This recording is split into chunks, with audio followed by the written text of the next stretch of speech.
Welcome to ABP దేశం. ఇటీవల రాష్ట్ర ముఖ్యమంత్రి వైఎస్ జగన్మోహన్ రెడ్డి బస్సు యాత్రలో భాగంగా కాకినాడ జిల్లాలో పర్యటించిన సందర్భంలో సిద్ధం సభ ఏర్పాటు చేశారు. ఈ సిద్ధం సభకు సంబంధించి కొన్ని కీలకమైన వ్యాఖ్యలు చేశారు. ఇక్కడ నా సోదరి లోకల్ హీరో, సినిమా హీరో వస్తాడు వెళ్ళిపోతాడు, కానీ నా సోదరి లోకల్ హీరోతో పాటు తను మంచి చేస్తుందంటూ ఆమె గురించి చెప్పారు. ఎవరో మీకు ఎప్పటికీ అర్థమై ఉంటుంది. ఇప్పుడు అందరి దృష్టి కూడా పిఠాపురం నియోజకవర్గంపై పడింది. ఎందుకంటే కూటమి తరపున జనసేన అధినేత పవన్ కళ్యాణ్ పోటీ చేస్తున్నారు. మరోపక్క వైఎస్ఆర్సీపీ తరపున కాకినాడ ఎంపీ వంగా గీత పోటీ చేస్తున్నారు. ప్రస్తుతం మనం వంగా గీత గారి దగ్గర ఉన్నాం. ఆమెతో మాట్లాడి ప్రస్తుత పరిస్థితులపై తెలుసుకునే ప్రయత్నం చేద్దాం. మేడం నమస్తే. ఇటీవల సిద్ధం సభలో ముఖ్యమంత్రి గారు మిమ్మల్ని చాలా అప్రిషియేట్ చేస్తూ మీ గురించి కొన్ని విషయాలు చెప్పారు. నేను మంచి చేస్తానని చెప్పారు. మీరు కనుక గెలిస్తే పిఠాపురానికి ఎటువంటి మంచి జరగబోతుంది? పిఠాపురం నియోజకవర్గ ప్రజలందరికీ ప్రధానంగా అందుబాటులో ఉండాలి. ఎక్కువ సామాన్య జనం ఉండే నియోజకవర్గం పిఠాపురం నియోజకవర్గం. వ్యవసాయ ఆధారిత ప్రాంతంగా ఉంటుంది పిఠాపురం నియోజకవర్గం. ఇక్కడ ప్రజలందరూ కూడా మధ్యతరగతి, బిలో మధ్యతరగతి ఉండేవాళ్ళు ఎక్కువ ఉంటారు. కాబట్టి వీరికి నిత్యం ఏదో ఒక అవసరం ఉంటుంది. చదువు కోసం కావచ్చు, వైద్యం కోసం కావచ్చు, లేకపోతే లోకల్గా వారు చేసే వృత్తులు, కుల వృత్తులు కావచ్చు, చేతి వృత్తులు కావచ్చు, వ్యవసాయం కావచ్చు, అనేక రకాలుగా వాళ్ళకి అందుబాటు చేదోడు వాదోడుగా ఉండే వ్యక్తులు చాలా అవసరం. సాధారణంగా మీరు ఎప్పుడైనా చూడండి, మెట్ట ప్రాంత ప్రజలకి రాజకీయ నాయకుడి అండదండలు వారికి చాలా అవసరం ఉంటాయి.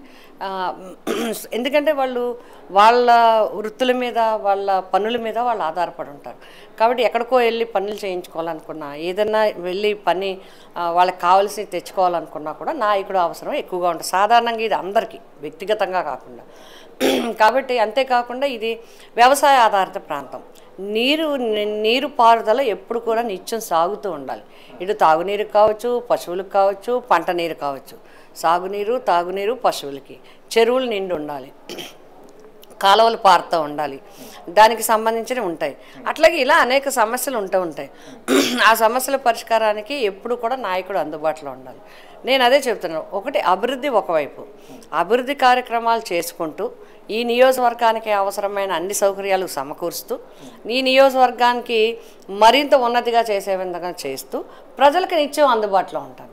ఈ తప్పకుండా అందుబాటులో ప్రజలకి అండగా ఉండే పార్టీ ఏదంటే వైఎస్ఆర్సీపీ పార్టీ. ప్రజలకి అండదండగా అందుబాటులో ఉండేది ఎవరంటే వంగా గీత. ముఖ్యమంత్రి గారు కూడా అదే చెప్పడం జరిగింది. లోకల్గా మీరు నెగ్గాలి అంటే, మీరు నెగ్గాలంటే ఏంటి, ఇప్పుడు మమ్మల్ని నెగ్గిస్తారండి వాళ్ళు, ప్రజలు మమ్మల్ని నెగ్గిస్తారు ఓట్లు వేసి. మేము ప్రజలు నెగ్గించాలంటే ప్రజలకు ఎప్పుడు అందుబాటులో ఉండాలి. ఇది ప్రజలు నెగ్గించడం అంటే. మా భాషలో అయితే ప్రజాస్వామ్యం అంటే అది. ప్రజలు మనల్ని నెగ్గిస్తారు, మనం ప్రజలు నెగ్గించాలి. ఈ విధానంలో ముఖ్యమంత్రి గారి ఉద్దేశం కూడా ప్రధానంగా పేదలకి అండగా ఉండడం, పేద వర్గాలకి అండదండలుగా ఉండడం, పేదవారిని గౌరవించడం, పేదవారికి కావాల్సిన అన్నీ కూడా చేయటం. అందులో విద్యా, వైద్యం ప్రధానమైనది, వృత్తి ఉద్యోగాలకు సంబంధించినవి ముఖ్యమైనవి. వీటికి ఎప్పుడు కూడా వారికి దగ్గర మీరు చూడండి, ఏ బస్సు అయినా ఆగిందంటే, ఏ కారు అయినా ఆగిందంటే, ముఖ్యమంత్రి గారు ఇంత క్యాన్మా అయ్యి 1 గంట మీటింగ్ వచ్చినా 2 గంటలు ఆ గ్రీవెన్సెస్ చూడటానికి, పైన 2-3 గంటలు సైతం గ్రీవెన్సెస్ వినడానికి, వాటిని పరిష్కరించడానికి ఆయన కృషి చేస్తారు. అంటే ఆయన ఫస్ట్ ప్రయారిటీ పేదలు, పేద వర్గాలు, పేదలకి కావలసిన సౌకర్యాలు సమకూర్చడం అనేది ముఖ్య ఉద్దేశం. పార్టీ అధినేత జనసేనకు సంబంధించిన పార్టీ అధినేత పవన్ కళ్యాణ్ ఇక్కడ పిఠాపురం బరిలో ఉన్నారు. ఆయనను ఎదుర్కోగల శక్తి, సామర్థ్యం మీకు ఉందనుకోవచ్చా? అంటే ఆయన పార్టీ అధినేత, మేమేం కాదంటలేదు. ఆయన పార్టీ అధినేత, అంతేకాకుండా గొప్ప పవర్ స్టారు, సినీ రంగంలో పెద్ద హీరో. ఆయన ఒక రాజకీయ పార్టీకి ఒక పార్టీ ప్రెసిడెంట్. ఆయన ఎంతోమందికి టికెట్స్ ఇచ్చే శక్తి ఉన్న వారు ఆయన. అయితే ఇక్కడికి వచ్చేటప్పటికి ఇప్పుడు పోటీ చేస్తున్నది ఎమ్మెల్యే. ఇప్పుడు మనం చూడాల్సింది క్యాడరు, స్టేచరు చూడాల్సింది తప్పకుండా. దాన్ని మనం ఎవరూ తక్కువ చేయాల్సిన అవసరం లేదు, చేయాల్సిందే. కానీ ఇక్కడ కావాల్సింది నేను ఒక ఎంపీగా, ఎమ్మెల్యేగా, రాజ్యసభ ఎంపీగా, లేకపోతే జిల్లా పరిషత్ చైర్మన్, నేను ఎన్ని చేసినా మళ్ళీ రేపు ఎన్నికల్లో నుంచినప్పుడు వాళ్ళకి ఏం చేస్తానో అదే కావాలి మెయిన్. కాకపోతే నా ముందున్న ట్రాక్ ఏం ఉపయోగపడుతుందంటే, ఓహో ఏమైతే చేస్తుంది మాకు అనే నమ్మకం కలిగించడానికి నా ముందు ట్రాక్ ఉపయోగపడుతుంది. కానీ వాళ్ళకి ఇంకా నేను నమ్మకాన్ని ఇవ్వగలిగింది ఏంటంటే, రేపు కూడా నేను మీతోనే ఉంటాను, మీకు పని చేస్తాను, ఈ నియోజకవర్గ అభివృద్ధి చేస్తాను, మీ నియోజకవర్గంలో ఉండే సమస్యల పరిష్కారాన్ని కృషి చేస్తాను, నియోజకవర్గ ప్రజలకు అందుబాటులో ఉంటాను, నియోజకవర్గ ప్రజలకు అవసరమా అన్నిటికీ కూడా పిలిస్తే పలికే విధంగా నేను ఉంటానని చెప్పగలగాలి. ఇది మెయిన్. పవన్ కళ్యాణ్ గారు కూడా ఇక్కడ స్థిర నివాసం ఏర్పాటు చేసుకున్నారు, నేను కూడా అందుబాటులోనే ఉంటానంటున్నారు. ఒకసారి ఆయన కూడా చూడాలన్న ప్రజానికి కొంతమంది వాదన అయితే ఉంది కదా. వాదనలు ఉండటంలో తప్పు లేదండి. ఎవరే అన్న, అందుకే కదా ఎన్నికలు వచ్చేవి. ఎవరు నెగ్గుతారు, ఎవరు మన ఏ అభ్యర్థి అయినా అభ్యర్థికి సంబంధించిన విషయాలు చెప్తాం. నేను పవన్ కళ్యాణ్ గారు, చాలామంది మిస్అండర్స్టాండ్ చేసుకుంటారు, పవన్ కళ్యాణ్ గారు చేయలేరనో, పవన్ కళ్యాణ్ గారు చేయరనో, పవన్ కళ్యాణ్ గారికి చేయడానికి లేదనో, ఆయన చేయడానికి ఇష్టం లేదనో నేను చెప్పట్లేదు. ఆయన ఆలోచన కూడా చేయడానికి ఉండొచ్చు అన్నను. బట్ సాధ్యాసాధ్యాలు పరిశీలించమంటున్నాను నేను. సాధ్యమయ్యే అంశం ఏంటో మీరే నిర్ణయించుకోండి నేను చెప్తున్నాను. నేను మీతో ఉండగలను, మీతోనే ఉండగలను, నేనున్నంతకాలం మీతో ఉంటాను. మీరు ఇప్పుడు పిలిస్తే ఇప్పుడు వస్తాను, రాత్రి 12 గంటలకు పిలిస్తే కరోనాలో ఉంది మొన్న. కరోనా ఈ నియోజకవర్గంలో నా ట్రాక్ చూడండి మీరు. వరదలు వచ్చి మునిగిపోతే ఎంత లోతు కూడా నేను వాళ్ళతో 4-5 రోజులు వాళ్ళతో నడిచి వాళ్ళ బయటకు తీసుకొచ్చి, మళ్ళీ వాళ్ళకి లోపల ఎవరైనా కనుక ఇంకెక్కడైనా వాళ్ళు ఉండిపోతే వాళ్ళని బయటకు తీసుకొచ్చి వాళ్ళకి ఫుడ్ పెట్టి వాళ్ళకి అన్నీ చేసి యంత్రాంగాన్ని సమాయత్తం చేసి వాళ్ళంతా చేసాం. అట్లాగే ఫైర్ యాక్సిడెంట్స్ అవుతాయి చేసాం, ఇతర యాక్సిడెంట్స్ అవుతాయి, ఒక్కొక్కసారి హైవేల్లో యాక్సిడెంట్లు అయిపోతాయి, ఎవ్వరు రారు, ఫోన్లు వస్తాయి, 108కి ఎవరో చేస్తారు, మాకు చేస్తారు, మేము వెంటనే వస్తాం, అక్కడ దగ్గర ఉంటాం, అర్ధరాత్రి ఉంటాం, అందరినీ పోలీసులు అందరూ వస్తారు, మేము కూడా నా కుటుంబానికి ధైర్యంగా అండగా ఉంటాం. మేము అంటే ఏమంటారు, ఇంకా రాజకీయంగా మేము కంప్లీట్ కమిట్మెంట్తో ఉన్నాం. రాజకీయంగా కమిట్మెంట్తో ఉండి మేము ఇక్కడే పెరిగాం, ఇక్కడే తిరిగాం, ఇక్కడే ఉన్నాం, వీళ్ళతో కలిసిపోయి ఉన్నాం, వీళ్ళతో అవసరాలతో ఉన్నాం. కాబట్టి ఇప్పుడు మాకు సాధ్యమైనంతగా అటువైపు సాధ్యం అవుతుందా అనేది పరిశీలించమంటున్నాను. నేను చెయ్యరని కానీ, చేయడానికి ఇష్టం లేదని కానీ, చెయ్యలేరని కానీ నేను అంటలేదు. గతంలో ప్రజారాజ్యంలో సమయంలో ఎమ్మెల్యేగా పిఠాపురానికి పనిచేశారు. తర్వాత 2019 నుంచి కాకినాడ ఎంపీగా పనిచేశారు. అయితే ఆ స్థాయిలో వంగ గీత గారు ఇక్కడ పిఠాపురాన్ని అభివృద్ధి చేయలేకపోయారు, కొత్త వాళ్ళకి అవకాశం ఇస్తే ఎలా ఉంటుంది అన్న పరిస్థితులు కూడా ఉన్నట్టు చెప్తున్నారు కదా. ఎవరు చెప్పారు అభివృద్ధి చేయలేకపోయారని? చెప్పిన వాళ్ళు ఎవరు? 2019 నుంచి 2014 వరకు మాకు ఇబ్బందికరమైన అంశం ఏంటంటే, మేము 2009లో నెగ్గాం, ప్రజారాజ్యం నుంచి ఎక్కాం. అన్నయ్య గారు మెగాస్టార్ గారు మాకు ఆ పార్టీ నుంచి మేము నెగ్గాం. 9 నుంచి 12 వరకు మేము అపోజిషన్లో ఉన్నాం. ఏం చేయడానికి ఉండే, ఇక్కడ కాంగ్రెస్ పార్టీ అధికారంలో ఉంది, కాంగ్రెస్ పార్టీ నాయకులు ఇక్కడ ఉండేవారు, కాంగ్రెస్ పార్టీ వాళ్ళు హవా సాగుతుండేది, చైర్మన్లు కానీ మిగతా వాళ్ళు కానీ అందరూ కాంగ్రెస్ వాళ్ళు ఉండేవారు. తర్వాత 2012లో వచ్చిన తర్వాత మేము కాంగ్రెస్లోకి మెర్జ్ అయిన తర్వాత కాంగ్రెస్లో వచ్చాక అధికార పార్టీలోకి వచ్చినట్టు. 12లో మొదలుపెట్టి ఇంకా 12 సగం పూర్తి కాలేదు, 13 రాలేదు, సమైక్యాంధ్ర ఉద్యమం ఉవ్వెత్తున లేచిపోయింది. అంటే ఇంచుమించుగా నాకు చేయగల పీరియడ్ 2009 to 2014 అంటే 1 year. ఈ 1 yearలో నేను ఏం చేసినది ప్రజలు చెప్తారు. ఎప్పుడైనా అవకాశం ఇస్తే నేను ఏం చేసాను, ఈ తక్కువ టైంలో ఈ నియోజకవర్గానికి ఏం చేయగలిగాను నేను చెప్తాను. ఆవిడ అభివృద్ధి చేయలేదు, లేకపోతే పట్టించుకోలేదు, ఈ కబుర్లు చాలామంది చెప్తుంటారు. ఊరికే ఏం ఉండదు, అయ్యి పోగు చేసి అట్లా చెప్పడమే. లేకపోతే రాలేదు, ఈ 5 సంవత్సరాలు రాలేదు, అప్పుడు రాలేదు. కరోనాలో ఎవరండి వచ్చింది? కరోనాలో ఎవరు వచ్చారు ఇక్కడికి? కరోనాలో వార్డులో సూట్లు వేసుకుని వార్డులో ఉన్నది ఎవరు? కరోనాలో పిఠాపురం ప్రజలను చూసింది ఎవరు? ప్రెగ్నెంట్ లేడీస్కి డెలివరీ చేయించింది ఎవరు? ఓల్డ్ ఏజ్ పర్సన్స్ని తీసుకెళ్ళి ఇక్కడ బెడ్స్ లేకపోతే రాజమండ్రికి తీసుకెళ్ళి జాయిన్ చేసింది ఎవరు? కర్ర పెండలాన్ని అమ్మించింది ఎవరు? పెద్ద పెండలాన్ని విరవాడలో రైతులు ఉండిపోతే అందించింది ఎవరు? పూలను అమ్మించింది ఎవరు? పూలు స్టాక్ అయిపోతే అన్ని దేవాలయాలకి మాట్లాడి పంపించింది ఎవరు? పత్తి రైతులకి 90 నుంచి 100, 120 రూపాయలు వెళ్ళిపోతుంటే ఆపి వాళ్ళకి 300 రూపాయలు వచ్చే రేటు పలికించింది ఎవరు? వంగ గీత. ఎస్, ఇటు రైతులకు కానీ, అటు ఎవరైతే ఎఫెక్టెడ్ కరోనా పేషెంట్స్కి కానీ, ఇతరులకు కానీ అందరికీ. అంతేకాకుండా సిఎస్ఆర్తో మాట్లాడి దగ్గర 1.5 కోటితో రేషన్లు ఇప్పించింది ఎవరు? వీళ్ళకి ఏం తెలుసు? లేనిపోని అవాకులు చవాకులు తప్పుడు సమాచారం పోగేసి మీడియా కనబడితే చెప్పడం తప్ప కమిట్మెంట్ అనేది లేనే లేదు. నేను చెప్తున్నాను, ధీమాగా చెప్తున్నాను, ప్రజలకి పని చేయడంలో వంగా గీత కమిట్మెంట్తో చేస్తుంది. మీ నియోజకవర్గానికి సంబంధించి ఈ పిఠాపురం సిటీ టౌన్ నుంచి ఉప్పాడు కొత్తపల్లి రోడ్లో రైల్వే గేట్ ఒకటి ఉంది. అది 130 ట్రైన్లు దాదాపు రాకపోకలు సాగిస్తుంటాయి. అది చాలా సుదీర్ఘకాలంగా ఉన్న సమస్య కదా. మరి ఎంపీగా మీరు దాన్ని చేయాల్సి ఉంటే బాగుంటుంది. పూర్తి అయిపోయింది. 72 సార్లు అది రైలు గేట్ పడుతుంది. సుమారు అప్ అండ్ డౌన్ దగ్గర 100 టైమ్స్ ట్రైన్ పడుతుంది. అందులో డే టైం చాలా సగం పైన డే టైం ఉంటుంది.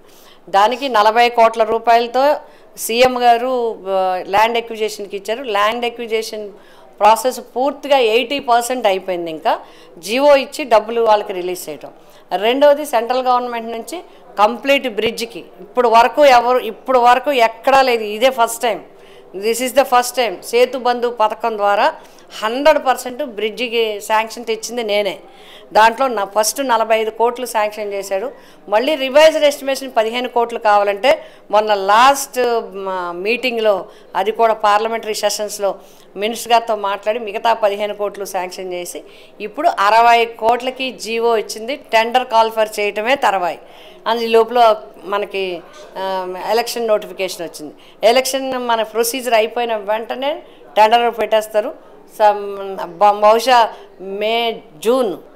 జూన్ మంత్ ఎండింగ్ లోపే ఫౌండేషన్ స్టూడెంట్ కూడా పడిపోతుంది. అంత ప్రాసెస్ 100 కోట్లతో ఉప్పాడ ఆర్ఓబి నిర్మాణం మొదలవుతుంది. ముఖ్యంగా మీ విద్యార్హతల గురించి సోషల్ మీడియాలో బాగా వైరల్ అవుతున్నాయి. ఇక్కడ విద్యాధికురాలు, అక్కడ విద్య తక్కువగా ఉన్న వ్యక్తితో పోటీ పడుతున్నారని. అంటే ఆయన ఎంత హీరో అయినప్పటికీ కూడా. ఏంటి మేడం గారు, మీరు ఏం చదువుకున్నారు, ఏంటి అసలు? ఫస్ట్ ఆఫ్ ఆల్ నేను చదువుకోవడం గురించి చెప్పే ముందు ఈ కంపేర్ చేయడం చాలా తప్పండి. సోషల్ మీడియాలో జరుగుతుంది. అది చాలా తప్పు. పవన్ కళ్యాణ్ గారికి ఏది ఇష్టమో అది చదువుకున్నారు. ఎంతవరకు ఇష్టమో అంతవరకు చదువుకున్నారు. నాకు ఇష్టం, నాకు ప్యాషన్, నాకు చదవటం ఇష్టం, అన్నీ తెలుసుకోవటం ఇష్టం, తెలుసుకున్నది మైండ్కి ఎక్కించుకోవడం ఇష్టం, తెలుసుకున్నది ఇంప్లిమెంట్ చేయాలనే అనుకుంటాను నేను. నాకు అది ఇష్టం. అట్లా ఏదన్నా ఉంది అంటే, ఏదన్నా సబ్జెక్ట్ ఉందంటే చదువుతాను నేను. రేపు ఏదైనా మీటింగ్ ఉందంటే ఒకవేళ వేరే సబ్జెక్టు అదర్ దాన్ సబ్జెక్ట్ అయితే ఖచ్చితంగా నేను తెలుసుకోవాలి. ఎందుకంటే ఇది నా వృత్తిది కూడా. నేను అసలు మామూలుగా అయితే లెక్చరర్ అవ్వాలి, అప్పుడైనా చదవాలి. పాఠం చెప్పాలంటే చదవాలి. పావు గంట పాఠం చెప్పాలంటే నేను 3 గంటలు చదవాలి. అట్లాగే రెండోది లాయర్. నేను అడ్వకేట్గా ప్రాక్టీస్ చేశాను, కేసులు చేశాను. అడ్వకేట్ అంటే నిత్యం చదువుతూనే ఉండాలి. డాక్టర్ అంటే నిత్యం చదువుతూనే ఉండాలి. మేము చదువుతూనే ఉండాలి.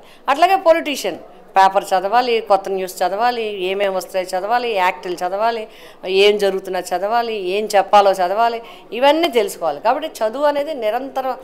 అసలు మనిషి అనేవాడు నిరంతర విద్యార్థి. చాలామంది పుస్తకాలు పట్టి చదివిందే అనుకుంటారు, బట్ సమాజాన్ని చదువుతుంటారు చాలామంది. కాబట్టి నాకు చదువు ఇష్టం కాబట్టి నేను అన్ని పీజీలు చేయగలిగాను, అన్నీ చదవగలిగి. నా చదువు నాకు నా వృత్తికి ఉపయోగపడింది. నేను రాజకీయంగా నేను చేసే పనికి నాకు చాలా బాగా ఉపయోగపడింది. నా లా గ్రాడ్యుయేషన్ నేను చైర్మన్ సక్సెస్ఫుల్గా చేయడానికి నాకు చాలా బాగా ఉపయోగపడింది. ఇటీవల తీవ్ర అస్వస్థతకు గురయ్యారు మీరు. ఏంటి క్షణం కూడా తీరిక లేకుండా గెలిపే లక్ష్యంగా పనిచేస్తున్నారు అనుకోవచ్చా? అంటే తీవ్రం అని లేదు కానీ వడదెబ్బ తగిలింది, డిహైడ్రేషన్ అయింది. అంటే కంటిన్యూగా మేము 3 days సాధారణంగా ఫీల్డ్లోకి వెళ్ళిన తర్వాత మేము ఏమనుకుంటాం 11 గంటలకు ఆపుదాం అనుకుంటాం. బట్ అక్కడికి వెళ్ళాక 4 వీధులు ఆగిపోయినా వెళ్ళిపోదామండి అంటారు. ఇంకా అలా వెళ్ళిపోతున్నాం. అట్లా 3 days వరుసగా మేము ఎండలో చేయడంతో 4th day డిహైడ్రేషన్ అయింది. ఏంటంటారు, మన వడదెబ్బ తగిలింది. ఈ వడదెబ్బ వల్ల కొంచెం ఇబ్బంది అయింది ఒక 2 days. ఇప్పుడు అంతా ఆల్రైట్ బాగుంది భగవంతుడి దయ వల్ల. అందుకే మేము షెడ్యూల్స్లో కూడా కొంత మార్పు చేసుకుంటాం. పిఠాపురంలో పవన్ ఓటమి లక్ష్యంగా వంగ గీత గారు ధన ప్రవాహం చేస్తున్నారు, పిఠాపురంలో డబ్బే ప్రవహిస్తుందని ప్రచారం అయితే జరుగుతుంది. దీని గురించి ఏం చెప్తారు? అంతా దుష్ప్రచారం అండి. నెంబర్ 1 ఇక్కడ 2 విషయాలు చెప్పారు. ఒకటి డబ్బు చలామణి, ఇది 100కి 100% తప్పు. ఇక్కడ డబ్బు ప్రచారం ఇలా ఇవన్నీ కూడా కావాలని ఏదో ఒకటి ఎవరో పట్టుకుంటే అది ఇక్కడ పెట్టండి, ఎక్కడో చీరలు పట్టుకుంటే అది పిఠాపురం పట్టుకున్నారు, ఎక్కడో వెహికల్ ఆఫ్ చేస్తే పిఠాపురం, ఈ కావాలని అన్ని పిఠాపురంకి ట్యాగ్ చేస్తున్నారు. ఒకటి తప్పు. రెండోది పవన్ కళ్యాణ్ గారిని ఓడించడం లేదు. మా పార్టీ గెలుపు కోసం నేను కృషి చేస్తాను, మా పార్టీ గెలుపు కోసం మా జగన్ గారు కృషి చేస్తారు, మా పార్టీ గెలుపు కోసం మా క్యాడర్ అంతా కృషి చేస్తారు. మా పార్టీకి గెలిపించమని నేను ఓటర్స్ని అందరినీ, ఓటర్ దేవుళ్ళందరినీ కోరుతున్నాను. వాళ్ళు అనుగ్రహించి నన్ను తప్పకుండా మా వైసీపీకి ఓట్లేస్తారు, వంగా గీతను గెలిపిస్తారు. చివరిగా మేడం గారు, ఈ పిఠాపురం నియోజకవర్గంలో పవన్ కళ్యాణ్ గారు పోటీ చేయడానికి ప్రధాన కారణం ఒక సామాజిక వర్గం ఓట్లు అధికంగా ఉండడం. మీరు కూడా అదే సామాజిక వర్గానికి చెందిన నాయకురాలు. మీరు ఈ సామాజిక వర్గం ఎవరి తరపున ఉండబోతుంది అనుకోవచ్చు? సామాజిక వర్గానికి అన్ని రకాలుగా అలా అనుకుంటే ఇద్దరు ఒకే సామాజిక వర్గం సంబంధించిన వాళ్ళు. ఏ రాజకీయ నాయకుడు కూడా ఒక సామాజిక వర్గాన్ని పెట్టి ఓట్లలోకి వెళ్ళటం అనేది కరెక్ట్ కాదు. ఫైనల్గా నేను చెప్పేది ఏంటంటే అన్ని వర్గాల ప్రజలు ఓట్లు వేస్తేనే ఏ నాయకుడైనా గెలుస్తాడు. మూడవ అంశం ఏంటంటే ఒకవేళ ఈ ఒక సామాజిక వర్గానికి సంబంధించిన మా వైసీపీ పార్టీ ద్వారా సామాజిక వర్గానికి చాలా మేలు జరిగింది, చాలా పథకాల ద్వారా కూడా ఇవ్వటం జరిగింది, చాలా గౌరవం జరిగింది. కాబట్టి మేమందరం కూడా చెప్తాం, మమ్మల్ని ఆదరిస్తారు, మేము అందరూ ఇందులో నేనేమనుకుంటా అంటే సామాజిక వర్గాలు విడదీసేది లేదు, అందరూ నన్ను ఆదరిస్తారనే సంపూర్ణ విశ్వాసం నాకు. వంగా గీత గారు గెలిస్తే హోమ్ మినిస్టర్ కాబోతున్నారు అన్నది కూడా సోషల్ మీడియాలో ప్రచారం జరుగుతుంది. ఇది నెరవేరబోతుంది? సోషల్ మీడియా ప్రచారాలు వేరు. మాకు కావాల్సింది ఫస్ట్ ముఖ్యమంత్రిగా మా జగన్మోహన్ రెడ్డి గారు కావాలి. ఈ నియోజకవర్గం నుంచి ఎమ్మెల్యేగా ముఖ్యమంత్రి గారిని గెలిపించి, ఈ వైసీపీ ద్వారా గెలిపించి ఇవ్వాలి. ఇది మా ప్రధానమైన ధ్యేయం.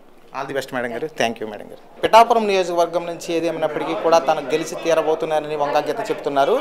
ఇక్కడ పొలిటికల్కి సంబంధించిన ఒక సినిమా హీరో ఆ విషయం పక్కన పెడితే తాను స్థానికురాలునని ఖచ్చితంగా ఇక్కడ ప్రజలు గెలిపిస్తారని ఆమె ధీమా వ్యక్తం చేస్తున్న పరిస్థితి ఉంది. ఇది పరిస్థితి. ఏపీ దేశం నుంచి సుధీర్.